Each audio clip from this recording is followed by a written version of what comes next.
Hi friends, जय जगन्नाथ। मु सोनाली स्वागत करुच्ची आपण मानक आम चैनल ओडिया झील सोनाली को। आशा करछि आपण माने समस्त भल थे खुशी थे। तो मुझे बहुत भल अच्छी और खुशी अच्छी।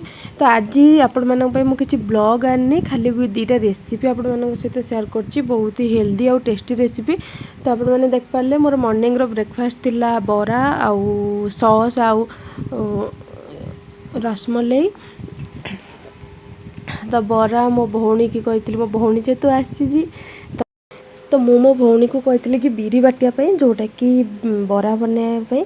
तो सी बिरी बाटिया कौन बिरी बाटी पूरा पानी देके एमती बाटी दे सुजी पकेले भी सी आनी।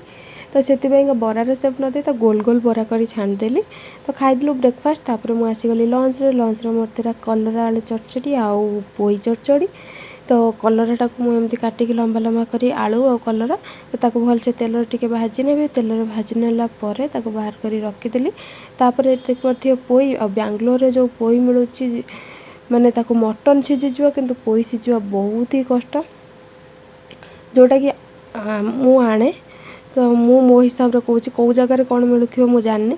तो सहीटा मुझे फास्ट पोई काटी देती टे आलू पकई देती। तो सहीटा को भलसे भाजी नेबी जमती कि अधा सफ्ट होपर। ये मु मसला पियाज रसुण आउ सोरिष आउ जीरा पकई बाटी नेबी दुईटारे मसला देवाई। तो आपण मैंने जानते कलरा तो बहुत ही आम मानक हेल्थ बहुत भल। आउ पोईटा जो मैंने डाएट करते जो मैंने कि वेट कम करने को चाहूँगे तो पोई हूँ बहुत ही भल। वेट लॉस कर गोटे मेडिसिन कहले चले पोई। तो से पोई मु मझे मझे खाए, सब बेले खाए ना कि मझे मझे खाए। तो ये देख पाते मुझे पोईर पत्र को भी भाजी नहीं गली। तापर ये देदेली सेम कड़े देदेली तेल गरम है देदेली हलदी तादे देदेली लंका गुंड दबापर जो पेस्ट मु बन की रखी पियाज रसुण आउ सोरिष जीरार। तो तादू किसी अधा देदेली कलरा आउ अधा देदेवी पोईरे। तो ये भलसे कषि ने जेहेतु यहाँ हूँ सोरिष मसला टिके अधिक कषिले पिता हो। तो से पानी देकी खाली फुटेकी कषिबी। तापर देदेवी टमाटर देदेवी टेस्ट हिसाब से लुण।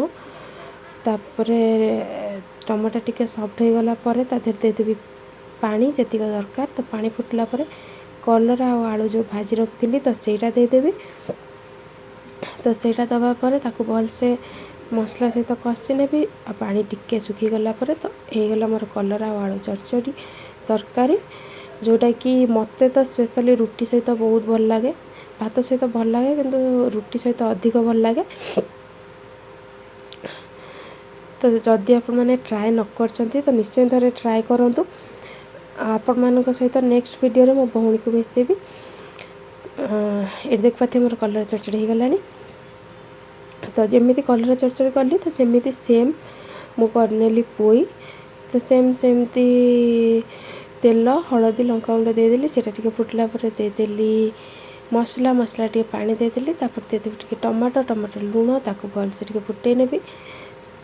तापर पोई आउ आलू जोटा मु रखी तो सेटा पकेदेवी एकाथरे ताको सब फुटे फाटे देवी। तापर टिके से सीझीगला हो गला।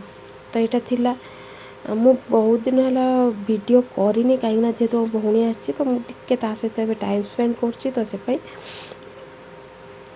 मुझे फैमिली को एबे टाइम दूची।